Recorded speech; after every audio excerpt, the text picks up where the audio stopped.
Eu queria de facto falar-vos um bocadinho de criptografia. Criptografia é assim, daqueles temas difíceis de tornar mais sexy, porque é um tema complicado para as pessoas perceberem. Eu vou tentar que esta apresentação seja uma apresentação para todas as idades, ou seja, não há aqui conhecimentos especiais que eu requeira de nenhum de vós.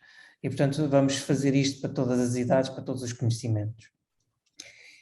Agora, porque é que esta apresentação se justifica? Esta apresentação justifica-se porque nós estamos a viver um tempo único na história da criptografia. Estamos a viver uma revolução como já não se via há 30 anos ou mais, e acho que, ou mais, bem mais que 30 anos, 40, 50 anos, e esta revolução é espetacular. E, portanto, vale a pena falar disto, porque isto vai influenciar as nossas vidas no futuro próximo e no futuro largo, se bem percebo.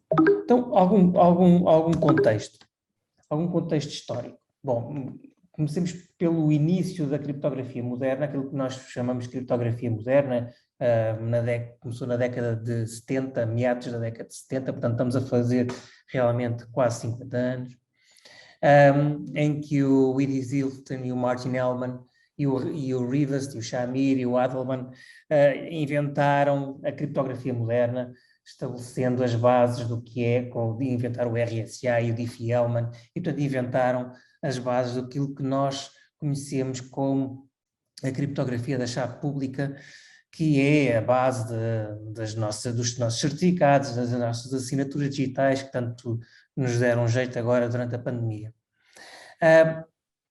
Estas soluções são baseadas em problemas matemáticos que são difíceis de resolver, no sentido em que demoram muito tempo a resolver, a menos que nós tenhamos o segredo de um alçapão, ou seja, um segredo de uma porta secreta que nos facilita a solução. Portanto, esses problemas, existem muitos problemas matemáticos desse estilo, mas, de facto, os problemas que mais são usados são o problema da fatorização de números inteiros e o logaritmo discreto. Portanto, estes dois problemas são, de facto, a base da criptografia moderna, como nós a conhecemos, que já não é assim tão moderna, como eu disse,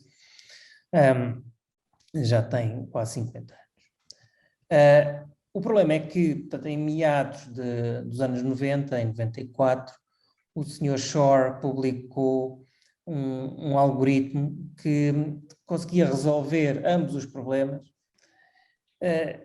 com um único senão, com um único catch, é que ele necessitava de uma transformada de Fourier que, para estas dimensões dos problemas que nós estamos a trabalhar, é muito difícil de resolver, demora muito tempo. Exceto se estivermos a trabalhar com computadores quânticos. Nos computadores quânticos existe um algoritmo muito eficiente para efetuar transformadas de Fourier. E, portanto, este tipo de transformadas de Fourier.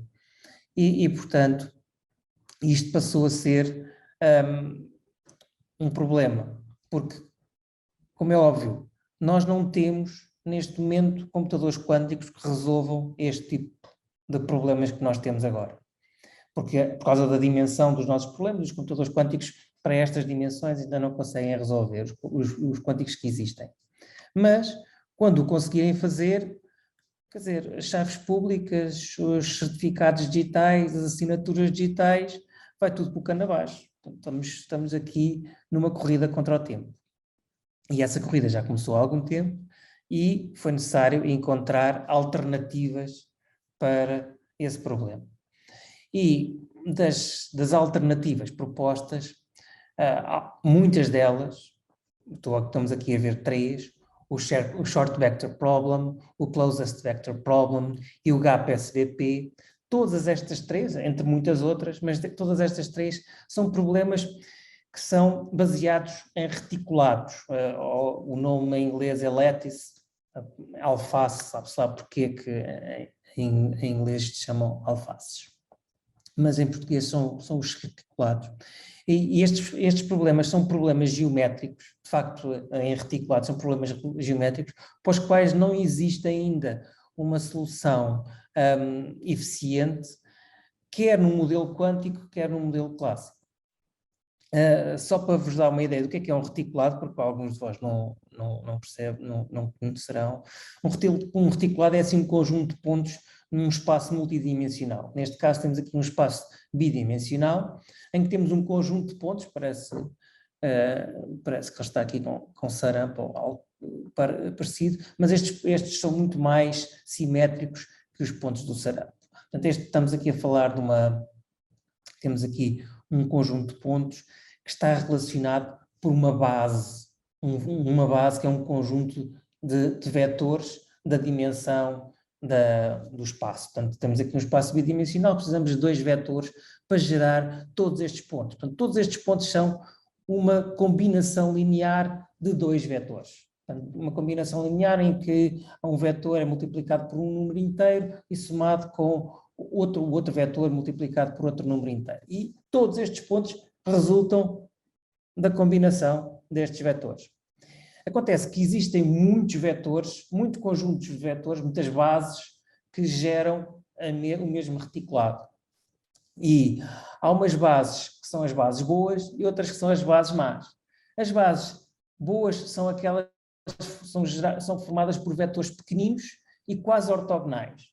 As bases más são aquelas que têm vetores muito longos e muito pouco ortogonais, portanto, estão ou perto um do outro ou muito distantes um do outro.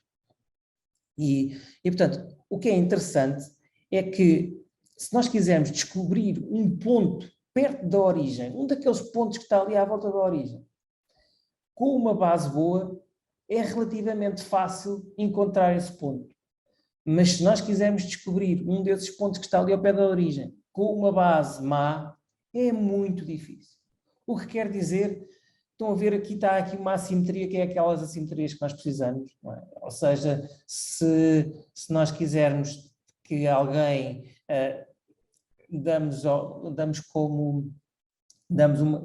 se quisermos que alguém consiga resolver o problema facilmente, damos-lhe uma base boa. Se quisermos que alguém não consiga resolver o problema, então damos-lhe uma base má. E temos aqui a base de toda esta criptografia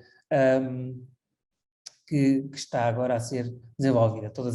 As bases de toda esta criptografia têm por base este pequeno problema.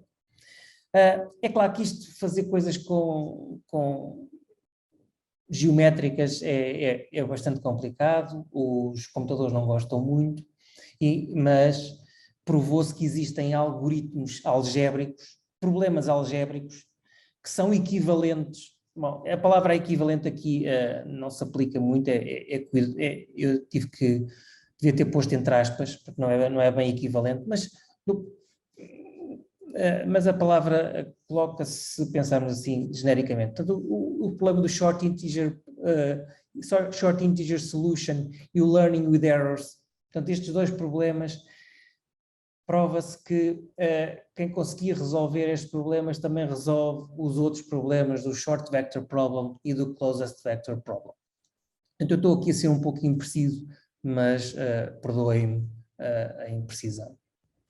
O que é interessante é que com estes 2 problemas, em particular com o segundo, conseguimos fazer coisas bastante mais eficientes com os primeiros. E, de facto, o segundo é muito importante. O segundo problema é muito importante, o learning with errors é muito importante, e começou em 2005, portanto, em 2005, o Oded Regev publicou um paper em que provou que o learning with errors era mais ou menos equivalente ao short vector problem e, portanto, podia-se usar o learning with errors para fazer cifras de chave pública e de cifras de chave simétrica. E publicou na mesma altura, no mesmo paper, um primeiro algoritmo de cifra de chave pública baseado neste problema do learning with errors. Mas as coisas não ficaram por aí, porque em 2009 o Craig Gentry publicou na sua tese de doutoramento, é uma tese absolutamente excepcional que eu recomendo a todos, publicou o primeiro algoritmo Full Homomorphic Encryption, portanto, completamente homomórfico, de cifra, portanto, um algoritmo que nós já vamos ver o que é que isto quer dizer de Full Homomorphic Encryption. Mas este paper foi fundamental porque foi assim uma pedra no charco, porque já se andava à procura há muito tempo de um algoritmo destes e de repente, quando começamos a trabalhar em reticulados, o algoritmo aparece quase como de forma natural. Por fim, em 2013, o Gentry, juntamente com o Amit Sahai e o Brent Waters, publicaram em 2013 uma coisa que ficou conhecida como GSW, que é um algoritmo full homomórfico baseado no Learning with Errors. E atualmente é assim a solução mais eficiente de Full Homomorphic Encryption. E está aqui este nome GSW, porque eu acho que há fortes probabilidades deste acrónimo ficar tão conhecido como o RSA.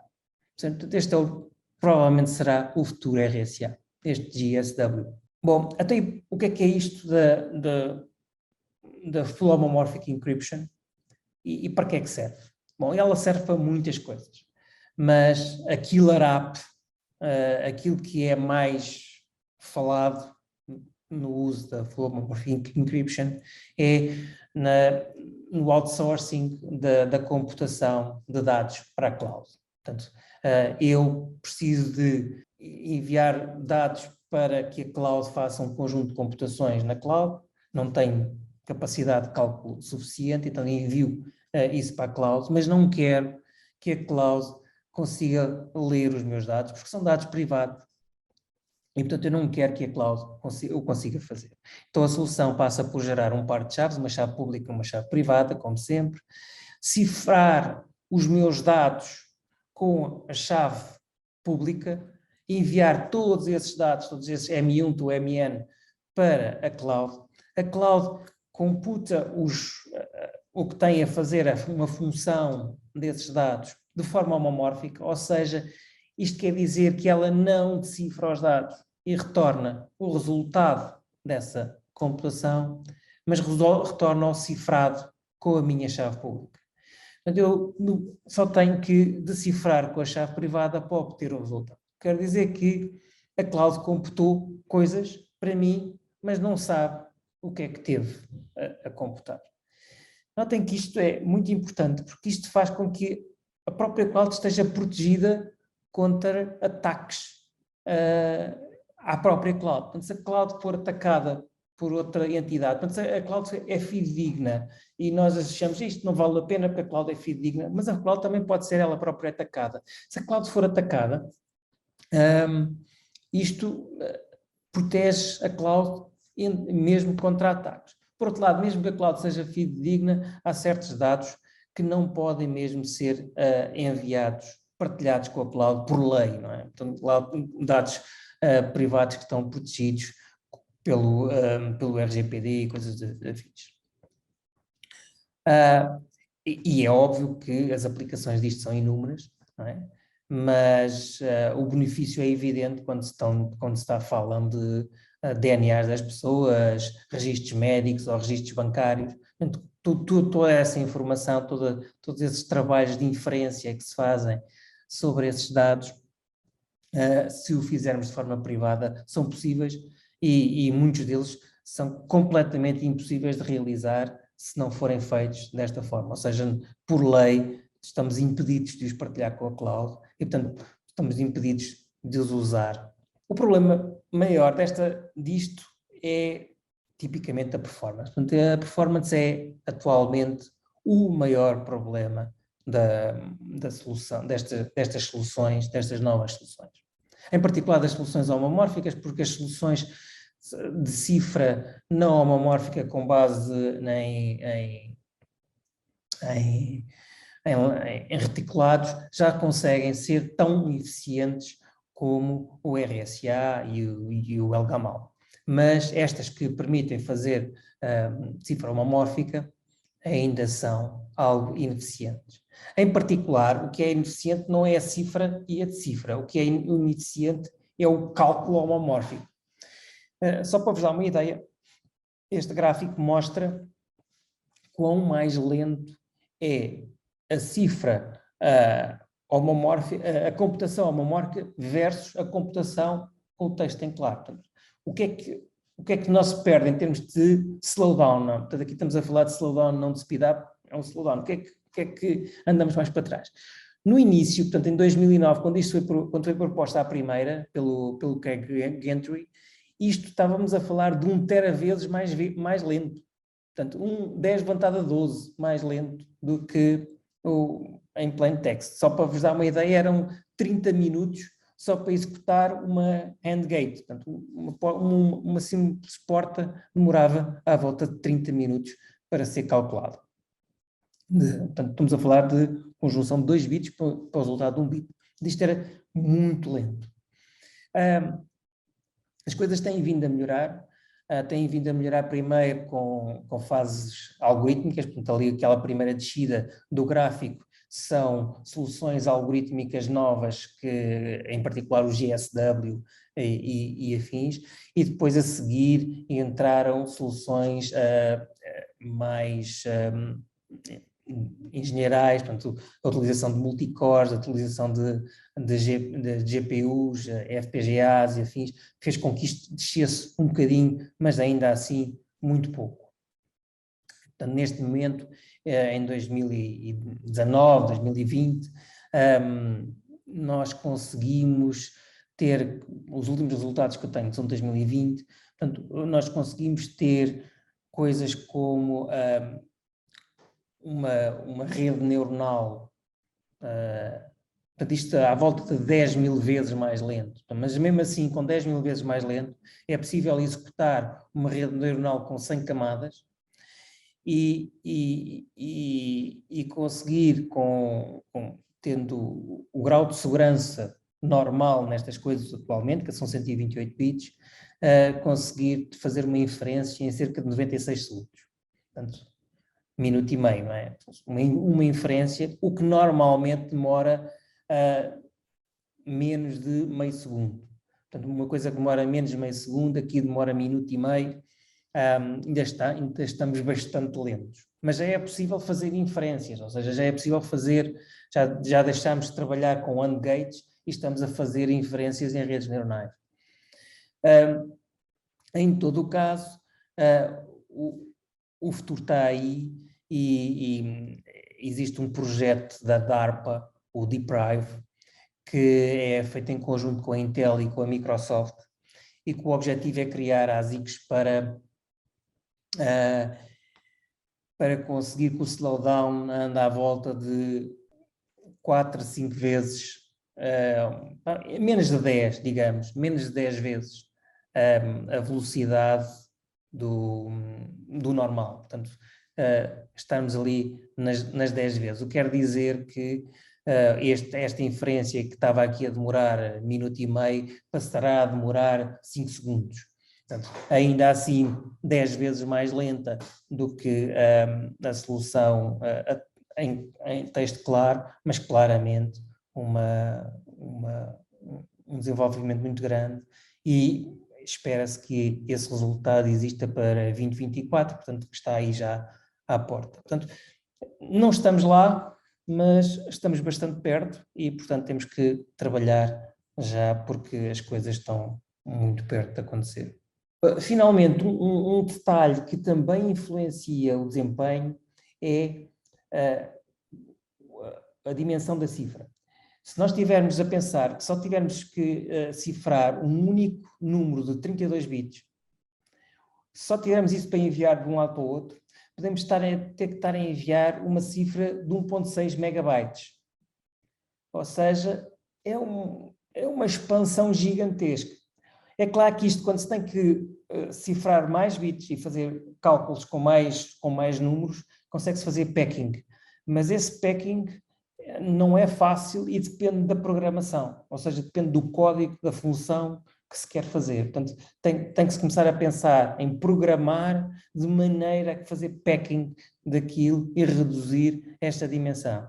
E, portanto, seja como for, a dimensão será sempre razoável, bastante razoável, e vai necessitar aqui de alguma largura de banda para começarmos a enviar isto de um lado para o outro.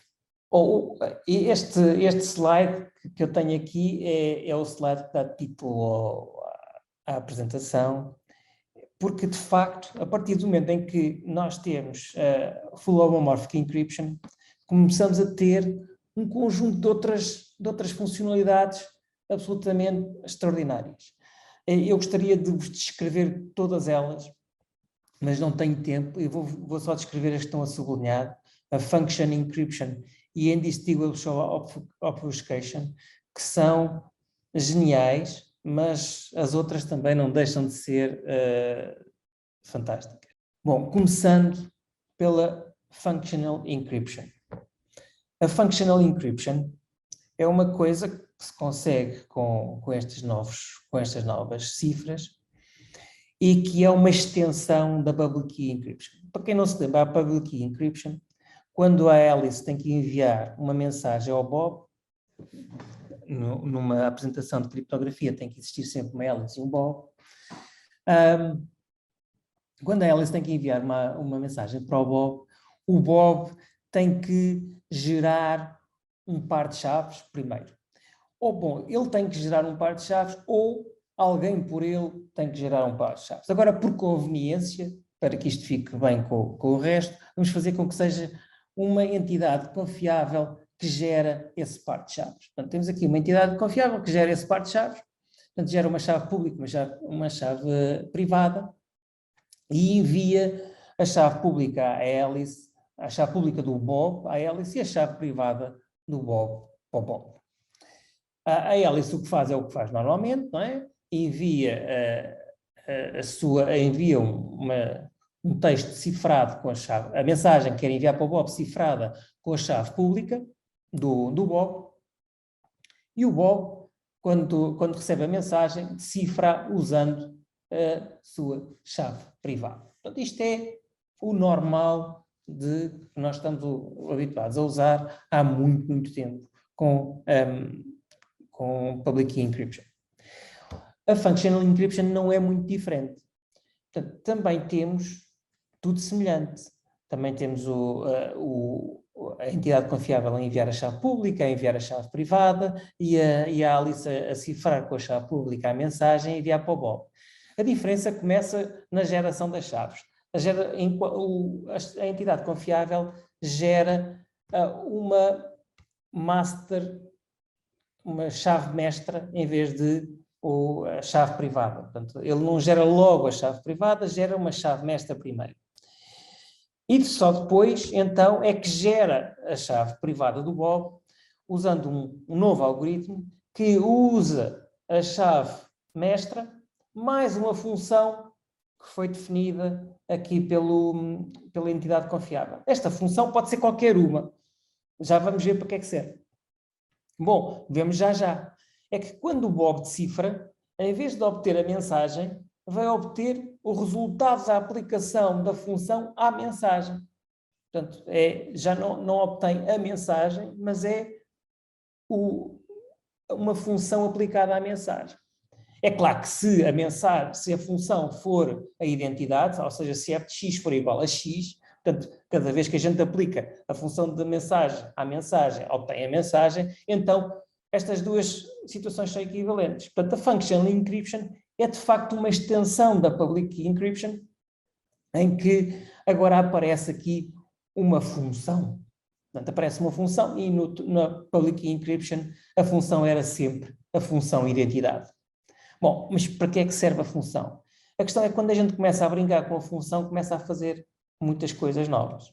Por exemplo, um exemplo claro é este. Imaginem que eu gerei a chave secreta, mas gerei agora uma chave secreta para o Bob e agora para o outro Bob gero outra chave secreta, mas com outra função. A mesma chave mestra, mas outra função. e envio para o outro Bob. O Bob, quando for decifrar, vai obter não o F da mensagem, mas o G da mensagem. E imaginem que eu faço o mesmo agora para o outro, com outra função. Ele vai obter T da mensagem e não o G da mensagem. Bom, mas para que é que isto serve? Bom, imaginem que a Alice envia para os 3 Bobs a sua data de nascimento. O primeiro Bob decifra e vê como a função, o F da mensagem é a função identidade, ele decifra e vê a data de nascimento. O segundo Bob, a função G já não é a função identidade, e o que ele vai ver é só o ano. Portanto, aquela função só lhe dá o ano. Não esconde tudo o resto. Este Bob só devia ver isso. O terceiro Bob, então, só vê a idade da Alice atual. À data 2, como ainda não é 25 de dezembro, ela tem só 17 anos, ainda não tem a maioridade. Ou seja, eu consegui, com uma chave cifrada, dependendo da chave que cada um deles tem, ver coisas diferentes. Bom, isto é só um dos aspectos do que a Functional Encryption consegue fazer. Nós conseguimos fazer muito mais do que isso. Conseguimos fazer Blind Spam Filter, conseguimos fazer Blind Fraud Detection, conseguimos fazer uma coisa que é conhecida como Identity Based Encryption, ou Attribute Based Encryption, ou algo mais poderoso, qualquer uma das duas, que é o Policy Based Encryption, e muito, muito mais. Portanto, todas estas, e há aqui uma que não está, que também é muito importante, que é o Search Based Encryption, que serve para fazer procuras dentro de cifras. Bom, tudo isto se pode fazer adaptando a função fx. Portanto, sempre adapta-se a função fx e consegue-se ter cada um destes exemplos. Portanto, a Functional Encryption vai começar a ser usada como a nova Public Encryption, porque permite o mesmo, mas muito mais, só por adaptação da função fx. Um outro exemplo é o chamado I/O Indistinguishable Obfuscation. Bom, esqueçam aqui um bocadinho estas fórmulas e ouçam. Imaginem que nós temos duas funções, f e g, ou dois programas. Portanto, a função aqui pode ser o exemplo de um programa que tem entradas e tem saídas. Temos dois programas que são completamente indistintos um do outro do ponto de vista das entradas e saídas. Ou seja, para cada entrada, o resultado é sempre o mesmo, num programa e no outro. Portanto, as entradas e as saídas são iguais. O que difere é o programa, como é que ele funciona lá dentro. Há um programa que utiliza um segredo, há outro programa que utiliza outro segredo, e eles funcionam de formas diferentes, mas o resultado final é o mesmo. O que este tipo de cifra permite é que eu cifre não os dados, mas o próprio programa. Imaginem que eu cifro o programa. Portanto, um programa é texto, não é? E, portanto, eu posso cifrar o programa. Eu cifro o programa e envio o programa para o Bob. Portanto, a Alice envia a ele de FTX para o Bob. O Bob consegue pegar naquele programa e calcular para todas as entradas de F, consegue calcular o resultado Y. O Bob consegue fazer com aquilo o que quiser, mas não sabe o que é que lá está dentro. Em particular, o Bob não sabe se está a executar a função f de x e a função g de x. E não consegue saber os segredos que lá estão dentro. Ou seja, o Bob está a executar as coisas sem conseguir saber as chaves secretas que lá estão dentro. E isto é algo muito importante. Imaginem o seguinte exemplo. Uma empresa quer disponibilizar uma app mobile que o que ela faz é verifica a autenticidade das pessoas através de meios biométricos ou através de outros meios quaisquer e depois usa um segredo que está no código para aceder a um servidor.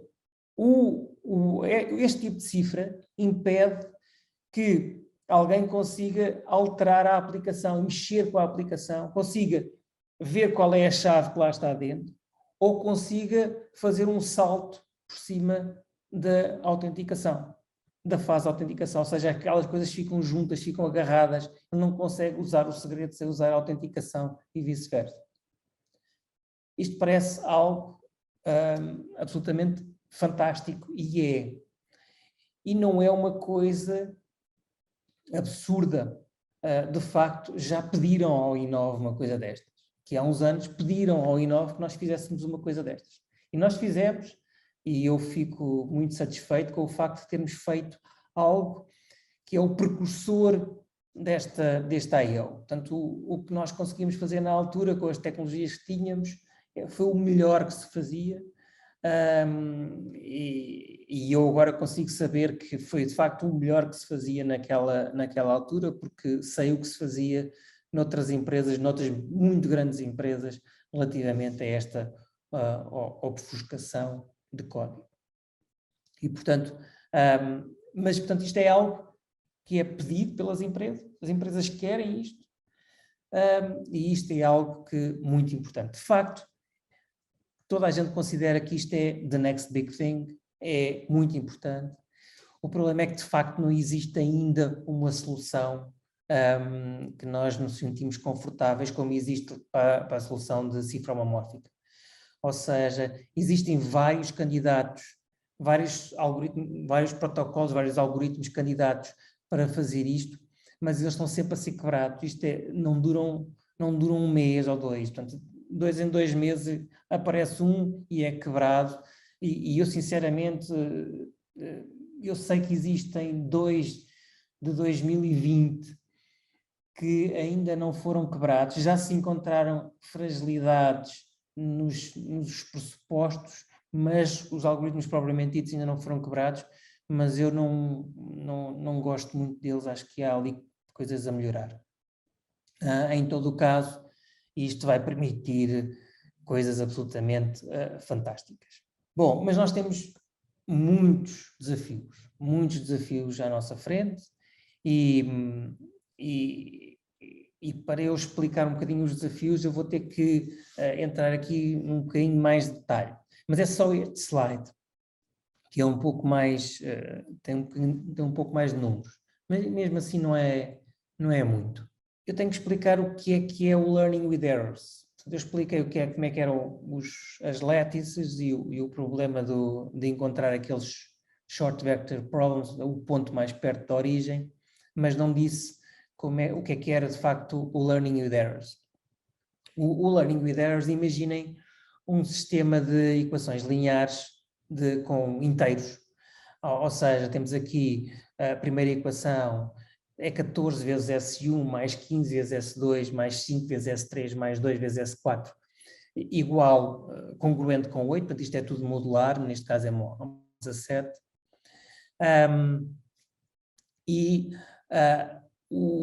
E todos estes números são inteiros, portanto isto tem que ser inteiros. A solução, os S, a solução destes sistemas de equações também tem que ser inteiros.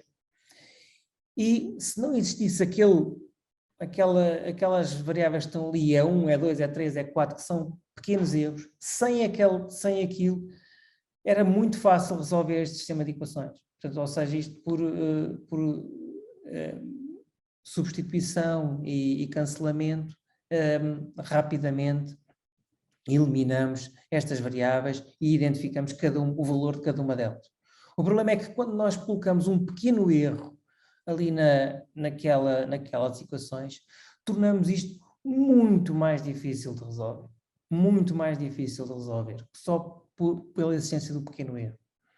Mas continua a ser muito fácil de verificar, porque de facto, depois, se nós tivermos a solução, não é? Se a solução, o S for 0, 13, 9, 11, substituímos o 0, 13, 9, 11 naquele sistema de equações e verificamos que o valor que atribuímos às variáveis é 1, é 2, é 3, é 4, é 5, é 6, é N, continua a ser muito pequeno, ou seja, são mais ou menos 1.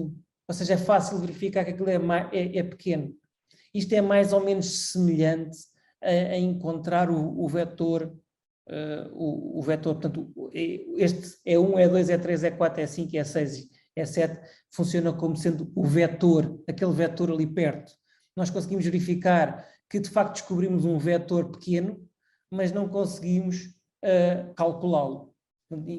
Verificar que ele é pequeno é fácil, calculá-lo é mais complicado. E portanto, reparem, intuitivamente, vocês percebem que isto pode ser complicado, porque se começarem a fazer substituições e cancelamentos destas variáveis, os erros vão se acumulando e vão tornar impossível a resolução destes sistemas de equações. Consegue-se perceber porque é que isto é difícil e consegue-se perceber porque é que isto é semelhante ao SVP, assim, de forma intuitiva. A prova é um pouco bastante mais complicada, mas consegue-se perceber mais ou menos. Isto pode ser escrito desta forma que está aqui a vermelho, AS mais erro mais equivalente a B, modo que, em que o A é esta matriz grande, o S são as variáveis, o B é o vetor e o erro também é um erro. Mas o mais importante nem sequer é isto seria importante se eu agora fosse a seguir explicar como é que funciona o Learning with Errors, como é que a gente faz cifra com o Learning with Errors, mas eu não vou ter tempo a fazê-lo. O que é importante é esta parte aqui ao lado, que são os parâmetros desta coisa. Nós temos aqui 5 parâmetros. N é o número de variáveis, M é o número de equações, que é tipicamente maior que o número de variáveis, bastante maior que o número de variáveis. Q é a dimensão do módulo, portanto aqui temos aqui 17, mas pode ser outro número, portanto, que é o módulo do que nós estamos a usar. Sigma é o desvio padrão do erro, portanto o erro vai ser tipicamente uma coisa aleatória, tipicamente uma gaussiana, com um desvio padrão pequeno, portanto, e o desvio padrão, se for maior, dá-nos mais segurança, se for menor, dá-nos mais eficiência, portanto, há que jogar com estes parâmetros. E o T é a dimensão da mensagem, portanto, basicamente, se dissermos que o logaritmo base 2 de T é o número de bits da mensagem. Portanto, T é o valor máximo que a mensagem que nós podemos cifrar lá está. E porquê é que eu estou a falar destes parâmetros? Porque, de facto, o identificar os parâmetros que nós usamos na cifra é das coisas mais difíceis. Só para especificar o N, portanto, o número de variáveis, e o Q, portanto, o módulo, é complicado, só isso já é complicado. Reparem, porque existe uma equação que resulta das provas feitas no LWI em comparação com o SVP, portanto, aquilo só é equivalente se houver ali uma relação entre o logaritmo de base 2 de Q e o N, que dá esta curva que está aqui, esta curva que diz 128 bits. E só as configurações na zona cinzenta da curva é que são seguras, ou seja, são mais do que 128 bits seguras. Por outro lado, por razões que têm a ver com os erros e com a acumulação dos erros, para cada aplicação específica, só as soluções que estão acima desta linha vermelha é que apresentam as soluções corretas. E, portanto, só as soluções que estão neste triângulo, aqui a vermelho mais carregado, é que satisfazem ambos os casos. E como nós queremos as soluções com o menor n, porque as soluções com o menor n são as mais eficientes, bom, o que nós queremos é encontrar aquela estrela que está ali. O problema é que encontrar aquela estrela parece simples neste gráfico, mas hoje em dia é feita por tentativa e erro. E não é muito agradável. Portanto, temos que encontrar soluções mais eficientes para parametrizar os nossos problemas. E isso não existe. Um outro problema difícil de resolver é o problema das condições dos if then else. Esse, como é óbvio, quando se está a executar um programa, portanto, alguém que esteja a executar este programa int-foo, que está aqui esta função, vai executar cada uma destas linhas. Não consegue ver nem o valor do A, nem o valor do B, mas consegue ver quais são as linhas que estão a ser executadas. E, portanto, se ele vir que está a ser executada esta linha return A vezes B, então isso quer dizer que o A é menor que o B. E se estiver a executar a linha A mais B, então quer dizer que o A é maior ou igual que o B. O que quer dizer que isto dá-nos informação, se este programa fosse para ser executado assim como está, dava informação sobre o A e o B, e nós não queremos, então se nós estamos a fazer cifra homomórfica, é para esconder o valor do A e o B, não vamos agora fazer fugas de informação desta maneira. O que quer dizer que não podemos ter ifs. É claro que podemos programar isto de outra maneira. Portanto, esta programação, como está da mesma função aqui, faz exatamente o mesmo, mas não dá esse tipo de informação a quem está a executar o programa. Portanto, é possível fazer isto, mas atualmente tem que ser o programador a fazer. Portanto, isto não resulta diretamente. Mais difícil ainda é o caso dos loops. Portanto, se tivermos um loop que tenha como condição uma variável que seja uma variável de entrada, uma variável de cifra, isto é muito difícil de fazer e vai depender muito de programa para programa. Não existe uma solução única. Bom, um outro problema que pode vir a ser ultrapassado brevemente é que estas funções, bom, é difícil fazer funções que sejam descontínuas. E tipicamente, sempre que é necessário implementar uma descontinuidade, que é muito comum em redes neuronais, então o que se faz é pôr funções polinomiais. E funções polinomiais com elevados graus de polinómios que aproximam estas funções, mas só aproximam. Portanto, isto tem erros e é preciso lidar com os erros. Se bem que, para esta solução, para este problema já exista uma solução que é capaz de vir a resolver o problema de forma muito efetiva. Mas continua a ser ainda um problema. Finalmente, há todo o problema das otimizações. Um dos grandes problemas destas cifras é a multiplicação de matrizes. Tem aqui vetores e matrizes para multiplicar assustadoras. E quando se começa a multiplicar estas matrizes muito grandes, com 400 variáveis e afins, isto começa a ficar muito complicado. Uma solução para fazer esta multiplicação de matrizes é usar umas matrizes especiais para os quais se pode fazer uma fast Fourier transform específica e chamada inteira, portanto chamada NTT, portanto esta é uma fast Fourier transform ligeiramente diferente, mas que vai permitir otimizar muito todos estes cálculos. Outra otimização que quem está a programar tem que ter sempre em conta é como fazer compactação de bits de maneira que se consiga fazer muitas coisas ao mesmo tempo, porque senão as cifras vão ser gigantescas. E, portanto, temos aqui muitos desafios à nossa frente. Em compensação, bom, temos muitas direções de pesquisa. Portanto, podemos fazer coisas como hardware speedup e temos muito que fazer no hardware speedup. Podemos desenvolver hardware e software para esse hardware que permita tornar isto muito mais rápido.